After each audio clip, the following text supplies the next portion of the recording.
저희가 사도행전 2장 42절을 통해서 초대교회 성도들의 네 가지 모습 여러분하고 지난주에 나눴는데요.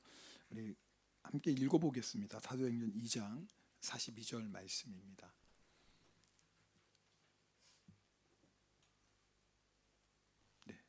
네, 같이 읽겠습니다. 그들이 사도의 가르침을 받아 서로 그럴 때며 오로지 기도하기를 힘쓰니라. 여기 네 가지 신앙의 모습이 나와요. 첫 번째는 사도들의 가르침을 받는다. 네, 말씀으로 훈련받습니다. 두 번째 서로 교제하고요. 세 번째 떡을 떼며, 이게 성찬입니다. 하나님께 예배 드릴 때마다 초대교회 성도들이 떡을 떼었죠. 네 번째 오로지 기도하기 힘쓰다. 그러니까 초대교회의 네 가지 모습은 예배와 교제와 훈련과 기도였습니다. 이 네 가지 초대교회의 신앙의 모습을 통해 어떤 일이 일어나냐면 내적인 부흥과 외적인 부흥이 일어납니다. 내적인 부흥은 사랑의 공동체가 된 것입니다. 그것이 이제 2장 44절, 45절에 나오는데 이 말씀도 함께 읽겠습니다. 44절, 45절입니다. 믿는 사람이 다 함께 있어 모든 물건을 서로 통용하고 또 재산과 소유를 팔아 각 사람의 필요를 따라 나눠주며 하나님을 찬미하며 또 온 백성에게 찬송받으니 주께서 구원받은 사람을 날마다 더하게 하시니라. 아멘. 이건 뭐 다음에 읽을 건데 하여튼 미리 읽었습니다. 그래서 일단은 44절, 45절 보면 내적인 부흥이 사랑이에요. 그래서 보시면 사람들이 다 함께 있어. 모든 물건을 서로 통용하고, 뭐 가족이 뭐 가족도 이런 가족이 없죠. 네, 정말 사랑의 공동체가 되었습니다. 내적인 부흥이 일어난 거예요. 외적인 부흥이 47절입니다. 외적인 부흥의 모습을 우리 47절 한 번 더 읽어보겠습니다. 하나님을 찬미하며 또 온 백성에게 칭송을 받으니 주께서 구원받는 사람을 날마다 더하게 하시니라. 아멘. 백성들이요, 예루살렘의 사람들이 초대교회 예루살렘 교회 성도들을 보고 칭찬합니다. 그래서 날마다 구원받는 자들이 늘어납니다. 외적인 부흥이죠. 여러분, 초대교회 이 예루살렘 교회는 모든 교회의 본이 됩니다. 이런 교회 우리가 꿈꾸는 거 아니겠습니까? 그죠? 내적으로는 사랑이 넘쳐나고, 그죠? 외적으로는 세상에서 칭찬받고, 그리고 날마다 구원받는 자들이 늘어납니다. 뭐 더 바랄 게 어디 있겠습니까?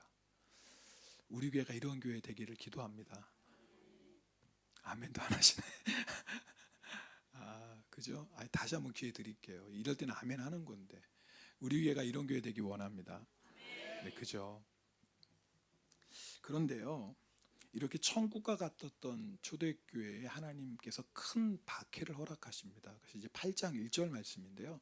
8장 1절 말씀 또 함께 읽어보겠습니다. 사도행전 8장 1절입니다.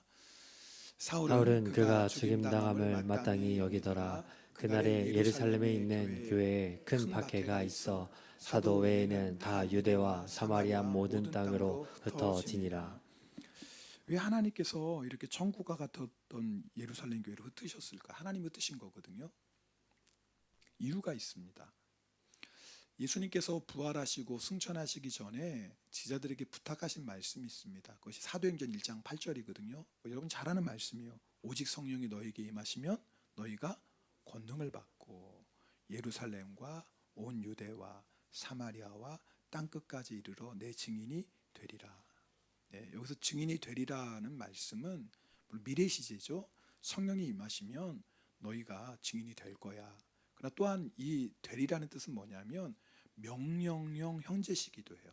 현재. 이게 뭐냐면 너희들 성령 받으면 예수의 증인 돼야 돼.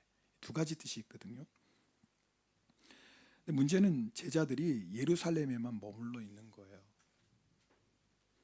생각해 보세요. 하나님의 임재가 있는 예배가 있죠. 사랑으로 충만한 교제가 있죠. 사도들의 가르침을 통해서 말씀의 은혜가 날마다 넘치죠. 함께 모여 뜨겁게 기도할 때마다 성령의 충만함을 경험합니다. 천국 아닙니까? 뭐 말하겠어요? 그게 문제인 거예요.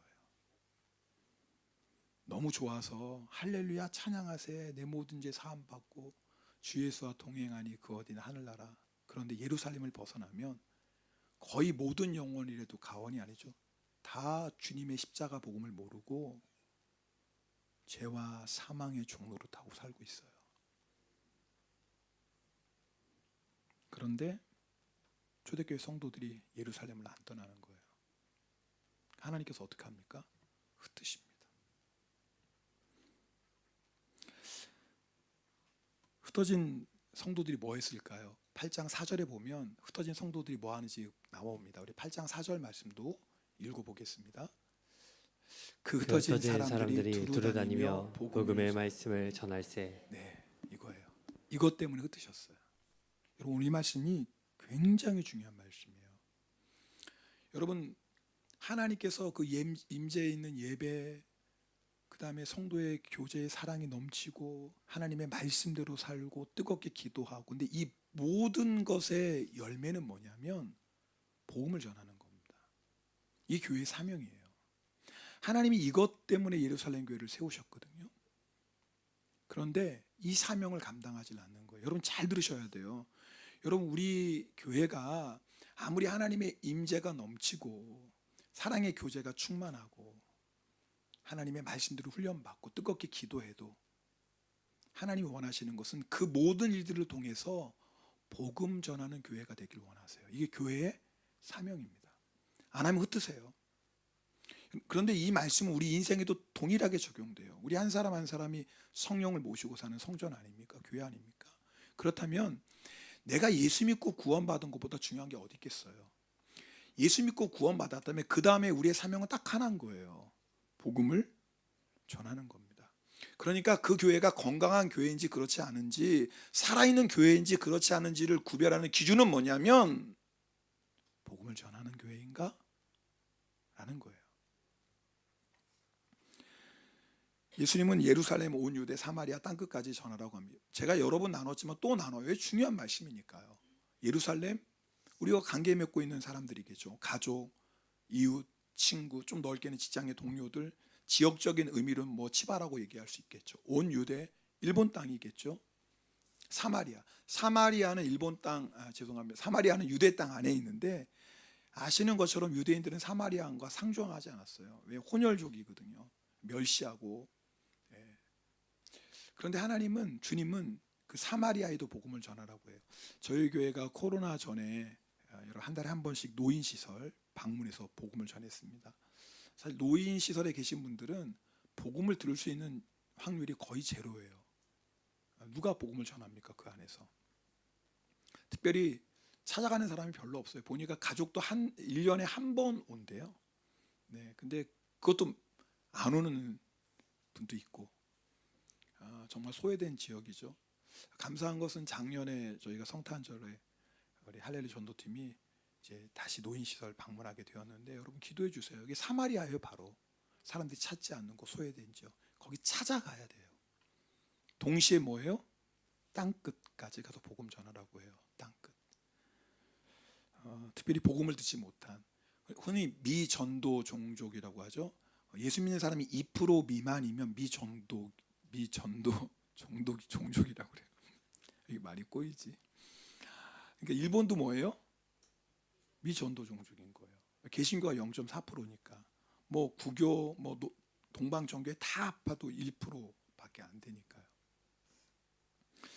여러분, 예수님의 명령은요, 잘 들으셔야 돼요. 예루살렘에서 복음 다 전한 다음에 유대로 가고, 유대에서 복음 전한 다음에 사마리아 가고, 사마리아에서 복음 전한 다음에 땅끝 가는 게 아니에요. 동시에요. 예루살렘에서도 복음 전하고, 동시에 유대에서도 전해야 되고, 동시에 사마리아에서도 전해야 되고, 동시에 땅끝까지 가야 돼요. 근데 우리는 자꾸 이렇게 생각해요. 내 가족도 아직 예수 안 믿었는데, 내 친한 친구도 아직 예수 안 믿었는데 무슨 뭐 다른 사람에게 복음을 전합니까? 여러분, 그건 주님의 명령이 아니에요.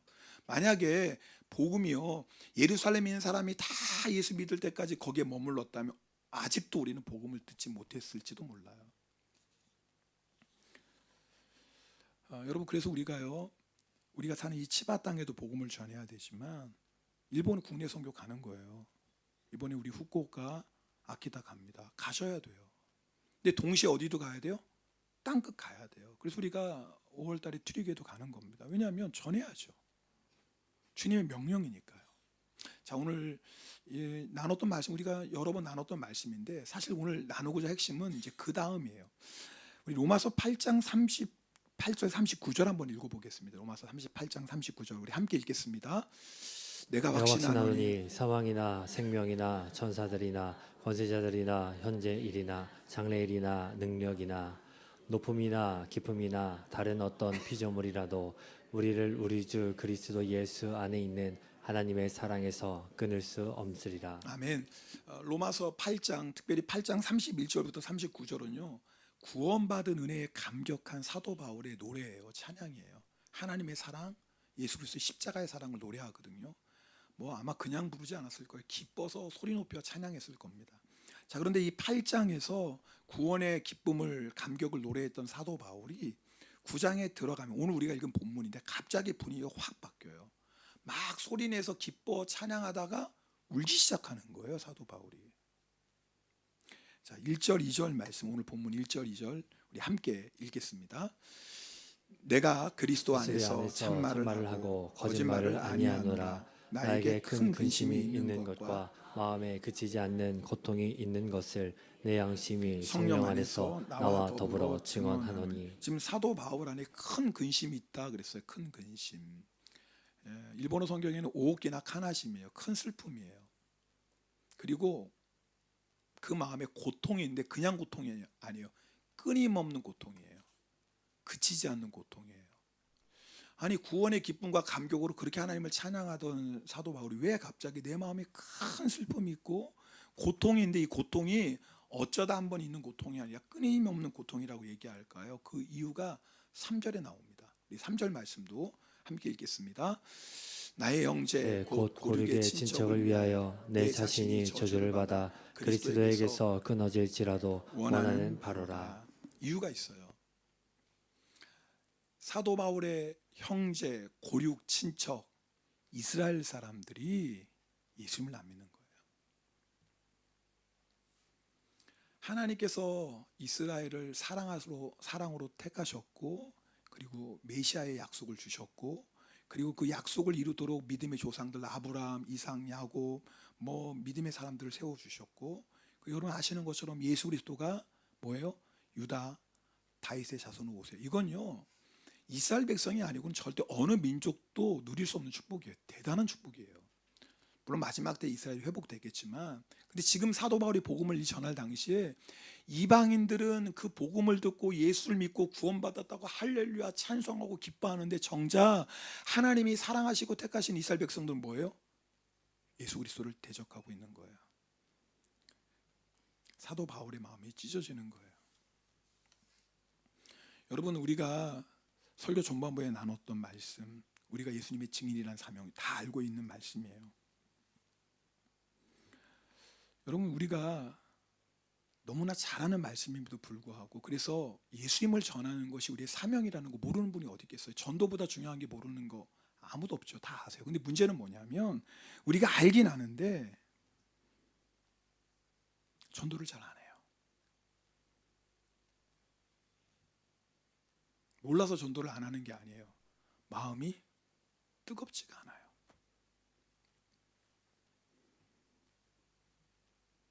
여러분, 전도 잘하고 못하고가 어디 있겠습니까? 전도는 성령님의 역사입니다. 어린아이 어눌한 입이라도요, 예수 이름 자체가 능력이 있습니다.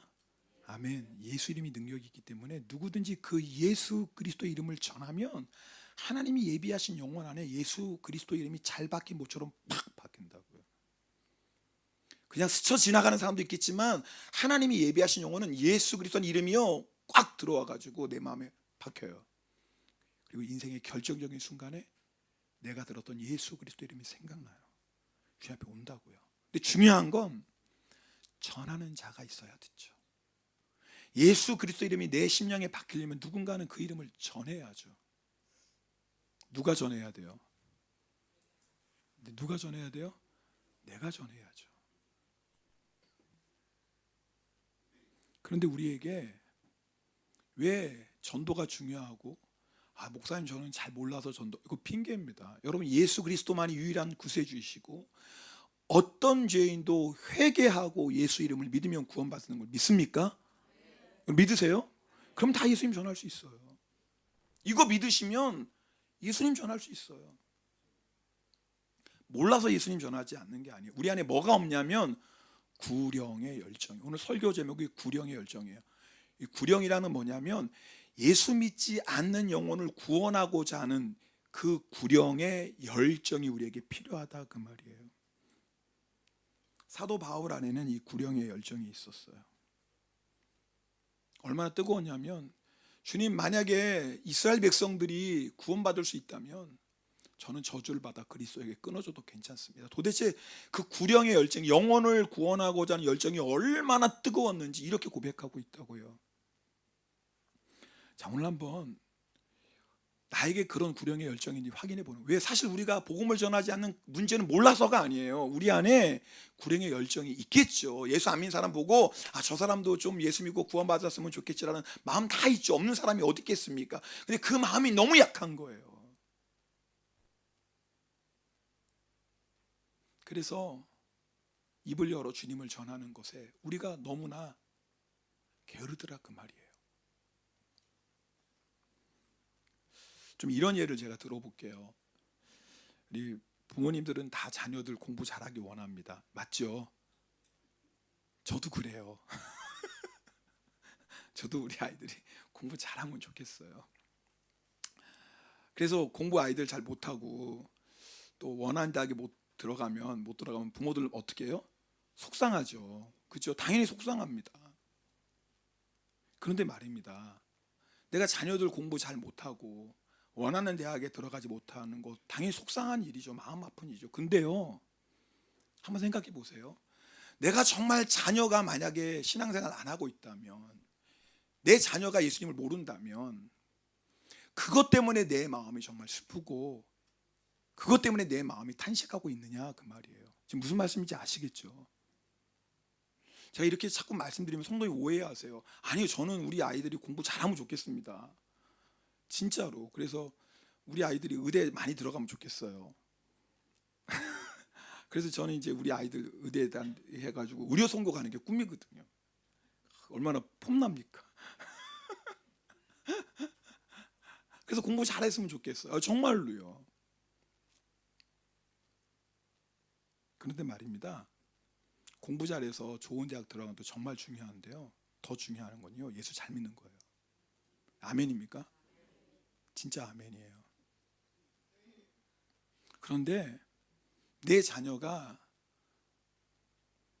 예수 잘 못 믿고 신앙생활 안 하는 것 때문에 마치 자녀가 원하는 대학에 못 들어가서 그때 힘들어하는 것처럼 내 자녀가 신앙생활 제대로 못하는 것 때문에 우리가 그렇게 힘들어하고 있느냐 그 말이에요.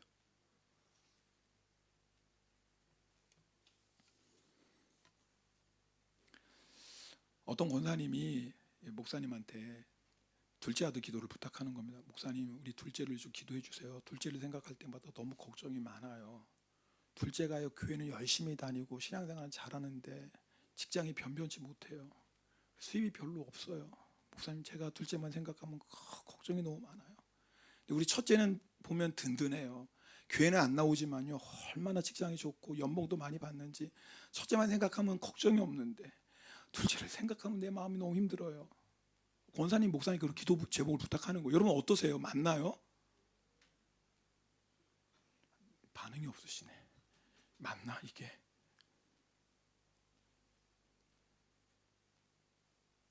바뀐 거 아닌가요? 지금?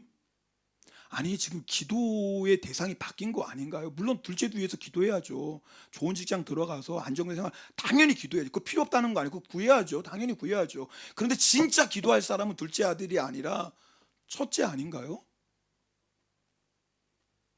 예수 믿고 교회 가야지. 엄마, 그런 말씀 마세요. 나 예수 안 믿어도 예수 믿는 둘째보다 더 잘 나가고 교회 안 다닌 둘째보다 더 내가 잘 살아요. 무슨 예수는 예수예요. 예수 안 믿어도 이렇게 잘 나가는데 그런 말씀 마세요. 내가 돈 많이 버니까 엄마 용돈도 드리는 거 아닙니까? 고마운 줄 아셔요. 뭐 자꾸 교회 가라고 얘기하세요. 사실은 진짜 기도해야 될 사람이 첫째 아닌가요? 우리가요, 정말 천국이 있고 정말 지옥이 있는 거 믿습니까? 아니, 왜 아멘을 안 하세요? 진짜 믿으세요? 천국 가는 유일한 방법은 오직 예수 그리스도 이름밖에 없는 거 믿으십니까? 정말 믿습니까? 그러면 뭘 위해서 기도해야 되겠어요? 물론 자녀가 좋은 직장 들어가고 안정된 생활하는 거 당연히 기도해야죠. 필요 없다는 거 아니에요. 오해하지 마세요. 그런데 정말 기도해야 될 게 뭐예요? 내 아들이 영혼 구원을 위해서 기도해야 되는 거 아닌가?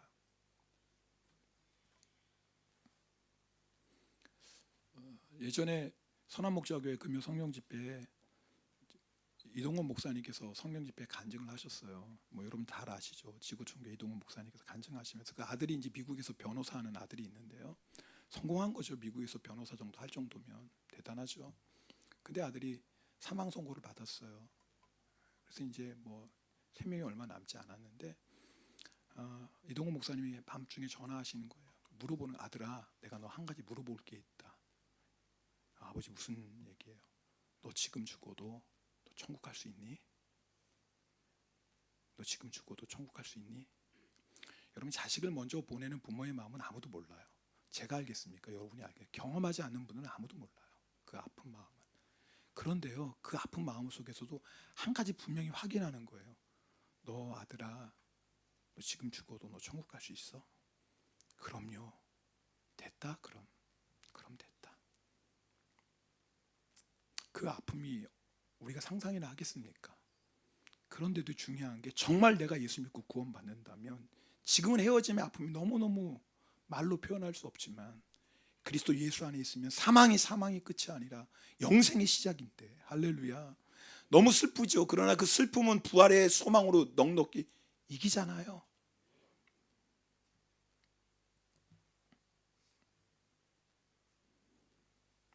여러분, 남편의 구원 위해 간절히 기도하고 계십니까?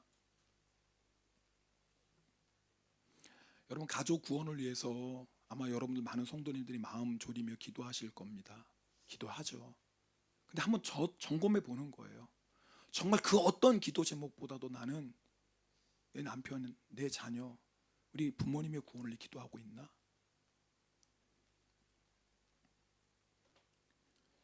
여러분, 만약에 남편이 직장에서 만약에 이렇게 쫓겨나, 뭐 표현이 좀 그러네. 하여튼 직장 나오게 되고 그런 상황에 놓이면 아마 우리 아내분들은 정말 간절히 기도할 겁니다. 그죠? 주님, 내 남편 직장에서 이러다가 잘리면 안 됩니다. 우리 큰일 납니다. 아마 간절히 기도할 거예요. 자, 그러면 당연히 그렇게 기도해야죠. 자, 그러면 그렇게 기도하는 것 이상으로 여러분, 만약에 내 남편이 예수 아직 안 믿고 있다면 기도하고 계십니까? 어떤 기도가 더 중요해요? 둘 다 해야죠. 그런데 만약에 내 남편이 교회는 안 나오지만 회사 잘 장하고 승진도 하고 월급도 많고 나에게 잘해주고 뭐 나무랄 게 하나 없어. 딱 하나. 교회 안 나오는 거, 예수 안 믿는 거, 그거 하나. 근데 여러분 아세요? 그 하나가 아내에게 가장 큰 기도 제목이 되는 거 맞죠? 이거보다 더 큰 기도 제목이 어디 있어요? 여보, 같이 주일날 교회 가자. 그럼 남편이, 내가 주일날 교회 가고 그러면 이 집은 누가 먹여 살려? 내가 이렇게 열심히 일하니까 먹고 사는 거야. 감사한 줄 알아. 다른 사람은 직장 못 나가서 힘들어하는데 말이야, 남편이 이렇게 꼬박꼬박 무슨 교회는 교회야. 그럼 여러분 뭐라고 얘기해요? 아멘 하세요? 듣고 보니 맞네, 그 말이. 그럼 퇴직하고 교회 나가? 아니죠. 여러분, 정말 우리가요, 정말 천국이 있고 정말 지옥이 있는 걸 믿는다면 이렇게 얘기해요. 여보, 나 당신이 월급 조금 덜 받아도 괜찮아. 승진 안 해도 괜찮아. 내 소원은 당신하고 같이 교회 나가는 거야. 이게 맞는 거 아닌가요? 반응이 이럴 줄 알았어요. 왜냐면 제가 이렇게 설교하면 목사님 세상 물정을 너무 몰라. 맞죠? 여러분보다 잘 알겠습니까? 여러분, 우리는 세상에서 동떨어 사는 존재 아니죠. 세상 안에서, 세상 한복판 안에서, 바벨론 한복판 안에서 빛과 소금의 사명을 감당하는 사람들입니다. 그래서 열심히 사는 거예요. 야, 예수 믿으니까 저렇게 성실하고 정직하고 인정받아야죠. 그런데 분명히 우리가 정리할 게 있어요. 우리가 이 세상에서 열심히 살지만 이 세상은 우리의 본향이 아니에요. 우리의 소망은 이 세상이 아니라고요. 우리의 본향은 영원한 하늘나라예요. 그렇다면 내 가족이 예수 믿고 구원받는 것보다 더 시급한 건 없어요. 김양전 목사님이 집사 때 목사님 되시기 전에 남편이 의사거든요. 아침에 멀쩡하게 식사하고 직장 간 남편이 간암 말기로 생명이 위급하다는 연락을 받아 6개월마다 정기 검사 받았던 의사예요, 남편이. 그런데 느닷없이 지금 간암 말기인데 위급하다고 그 얘기를 듣는 순간 제일 먼저 생각났던 게 남편의 구원이거든요. 1년 넘게 남편의 구원을 위해 생명 걸고 기도했었거든요. 정신없이 중환자실에 갔어요. 그 남편 붙잡고 울부짖습니다. 당신이 회개하고 예수 믿어 천국 가지 않으면 나 애들 데리고 살 자신이 없습니다. 감사한 건 남편이 죽음 앞에서 극적으로 회개하고 예수님을 영접합니다. 예수님을 영접한 남편의 얼굴은 천사처럼 평온해 보였어요. 새벽에 예수님 영접한 남편이 오전 11시에 내사 상태에 들어가고 1시간 뒤에 주님 벽으로 갔어요. 기가 막히죠. 아침에 밥 잘 먹고 갔다 올게 했던 남편이거든요. 그 다음날 오전 정오에 하나님 품에 안겼어요. 여러분, 우리 인생은 아무도 몰라요. 누가 남편 퇴직하고 그때 나이 들어서 예수 믿으면 되지, 시간 많지, 지금 열심히 일할 때지, 지금 교회 나올 때 나오면 좋지만, 여러분 그렇게 생각하시나요? 여러분, 우리가 영적으로 너무 무지해서 그래요. 한 영혼을 놓고 마귀가 얼마나 공격하고 있는 줄 아세요? 한 영혼 예수 믿지 못하도록. 한 영혼을 향해서 여러분 그렇게 우리 주님은 얼마나 애타는 줄 아십니까? 근데 우리는 아니래요. 한 영혼의 구원이 얼마나 시급한지를 몰라요. 다른 거 뒤로 미룰 수 있겠죠. 그러나 예수 그리스도의 복음을 전하고 한 영혼이 주님 앞에 돌아오는 일을 위해서 기도하고 복음 전하는 거 뒤로 미룰 수 있는 일이 아니에요. 여러분, 우리가 가족 구원을 향해서 이런 마음이라면 유다는 어떨까요? 가족을 향해서 이런 바울과 같은 마음이 없다면 우리가 일본 사람 영혼들을 향해서는 마음이 어떨까요?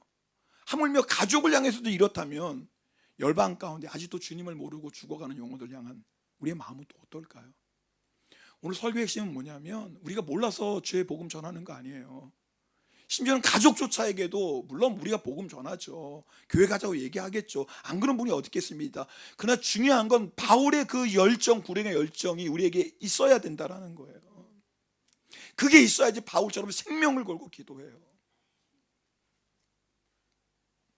오늘 우리가 구할 것은 이거예요.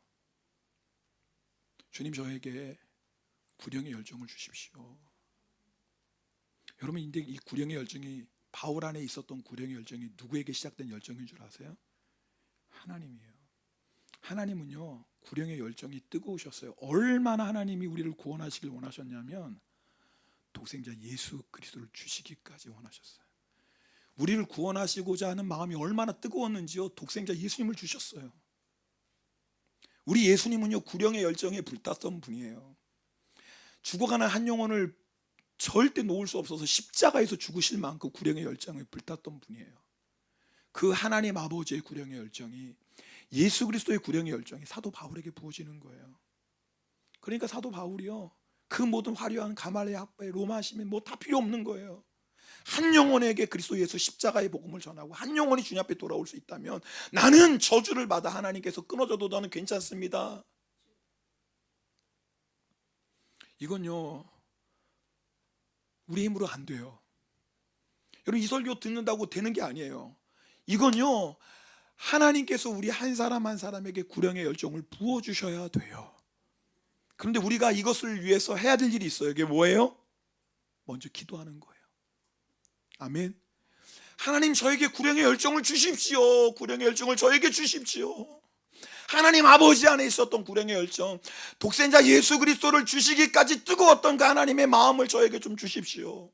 주님, 저에게 예수 그리스도 안에 있었던 구령의 열정을 주십시오. 우리를 구원하시기 위해서 피 흘리시고 생명 주신 그 예수 그리스도의 구령의 열정을 저에게 부어주십시오. 오늘 구하셔야 돼요. 그리고 또 하나 필요해요. 구령의 열정이 생길 때까지 기다리시면 안 돼요. 주님, 내가 믿음으로 구했다면 주의 말씀에 순종해서 나가서 전하셔야 돼요. 할렐루야. 저희가 수요일마다 전도 나가고 있습니다. 노방조도 나가죠. 이 목사도요, 어떤 날은 꾀가